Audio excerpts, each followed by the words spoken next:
se olvidó lo que fui.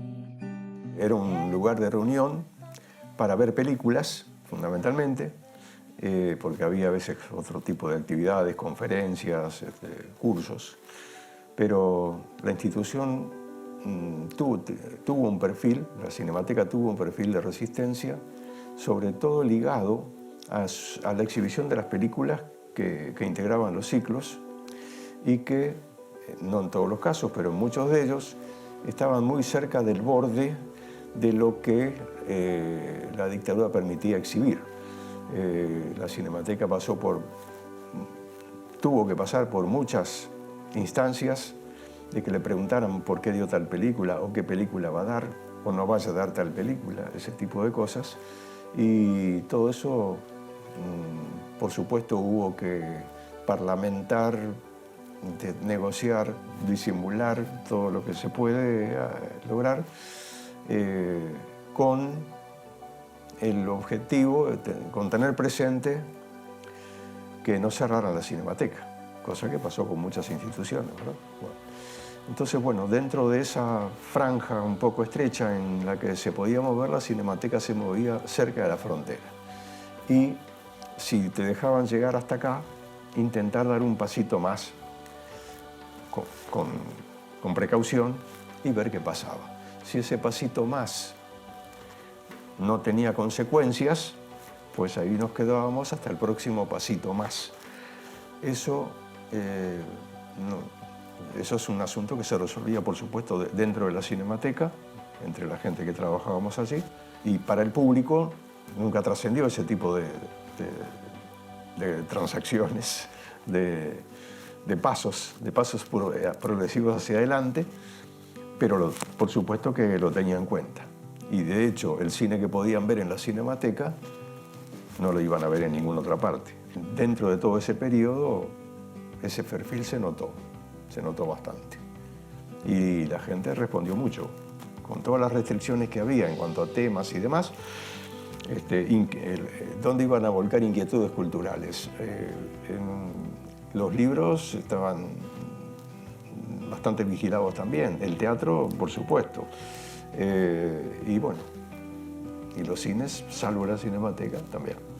Primero no tenía una sede fija, entonces inventábamos salas o arrendábamos cines por acuerdos con los propietarios, cines de barrios en general, y allí se armaban ciclos de funciones.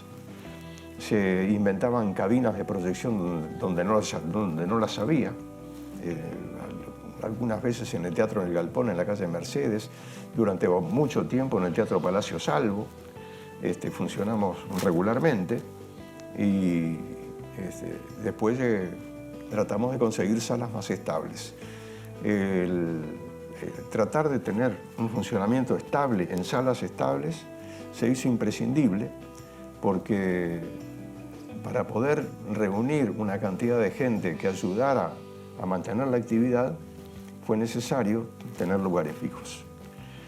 La posibilidad de funcionar todos los días en lugares fijos. Bueno, y ahí aparecieron, se pudo conseguir, se pudo hacer acuerdos para funcionar a partir de 1975 en la Asociación Cristiana de Jóvenes, y después en la Asociación de Bancarios, en la sala que tiene la Asociación de Bancarios, y en el Teatro Millington Drake. Fueron los tres focos principales en los cuales empezamos a funcionar. Y con un sistema de socios que antes no había, porque lo que queríamos lo que necesitábamos era tener una afiliación que permitiera un presupuesto para saber cuánto se podía gastar. Y lo cierto es que la respuesta de afiliaciones superó mucho lo que precisábamos en ese momento inicial. Se debió también a la manera de funcionar con ciertos atisbos de libertad, o por lo menos de romper los márgenes muy estrechos en los cuales se tenía que mover la actividad cultural. Y la gente venía a las funciones, se reunía, venían a veces en grupo, comentaban las películas, las temáticas de las películas o también la calidad de las películas. Les daban lugar a muchas personas para conversar, para discutir, para cambiar ideas, y desde luego en las discusiones internas personales particulares de las personas no había ninguna restricción, pero la podían hacer a partir de películas que motivaban un poco con temáticas bueno, que estimulaban ese tipo de cosas. En todas las funciones había un programa impreso con la ficha técnica y comentarios sobre la película e información, en todas, hecho con condiciones muy precarias. No todo el mundo leía esos programas, pero mucha gente sí los leía y nosotros poníamos algunas cosas. Siempre dentro de ese esfuerzo de esquivar la censura que existía, sí, existía y no tuvimos más remedio que tenerla siempre muy presente. Los censores venían a la Cinemateca.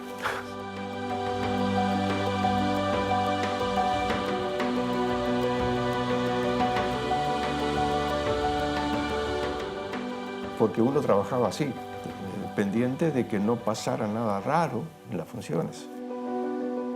Nos arriesgamos, porque era un riesgo, era una vieja película italiana, vieja del 63, que se llamaba Los Compañeros, con Marcello Mastroianni y varios actores conocidos en la época, pero el tema de la película era el tema de una huelga de un sindicato textil en la Italia de 1890. Bueno, el tema era viejo, pero las implicancias eran nuevas. La lucha de los obreros contra los patrones y los éxitos y las derrotas y todo eso. Bueno, teníamos una copia de la película en bastante mal estado. Una copia gastada, con cortes. Entonces yo subí a la cabina y por micrófono le pedí al público, le avisé que la película estaba en malas condiciones, que era la única copia disponible en Uruguay de una película que era muy importante y de mucha calidad, que hacía tiempo que no se daba. Entonces pedía que, ante los inconvenientes que pudieran ocurrir durante la proyección, el público se abstuviera de hacer manifestaciones. Y todo el mundo entendió.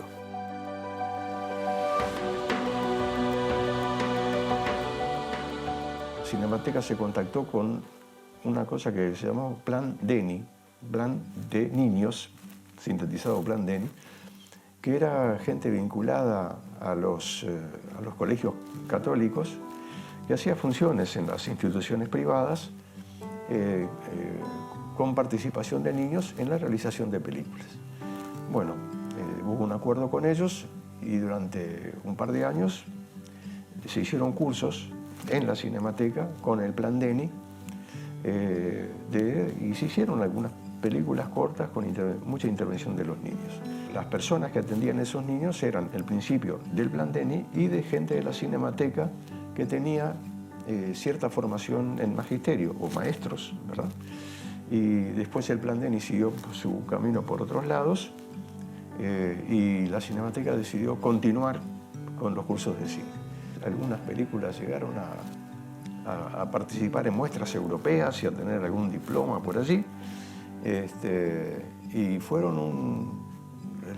un logro bastante importante que se logró además en una época en que la actividad de los niños en la escuela también estaba resentida por las mismas condiciones políticas y también económicas en parte del tiempo que ocurrían en el país. Entonces, al curso de cine para niños, con cámaras, reflectores, pantallas, micrófonos, y participar en la realización de una película, después se podía ver con los amigos, con los padres, con la familia. Bueno, fue un movimiento interesante. Niños muy contentos y de padres muy contentos con lo que se estaba haciendo y con los resultados que tenía. En lo personal no estuve vinculado específicamente al curso de cine para niños. Había un directivo de la Cinemateca, Eloy Yerle, que trabajó mucho eso, estaba muy vinculado a los ambientes de magisterio, le gustaba mucho esa actividad y el trabajo con los niños, y fue un poco el eje de esa actividad durante bastantes años. Y fue un lugar también de encuentro. Para los niños es una cosa, para los adultos es otra, pero fue parte del ambiente que se formó en esa época. Mi generación, a través de instrumentos sobre todo en la parte de cine, sobre todo como la Cinemateca, trató de prolongar esa actividad de inserción cultural que habían inaugurado los cineclubes y la primera Cinemateca, la que se fundó en el 52, y que es la misma, la Cinemateca Uruguaya, que sigue todavía. La gente de esos cineclubes fue la que fundó la Cinemateca en 1952, acaba de cumplir. Esa generación, naturalmente, la gente creció, envejeció, se retiró y dejó sus huellas sumamente importantes en una enorme cantidad de producción literaria, periodística también. Uno de sus emblemas fue el semanario Marcha, por ejemplo. La época de la dictadura hizo difícil todo eso también. Y bueno, así también fue parte del perfil de Resistencia, que después se llamó de Resistencia.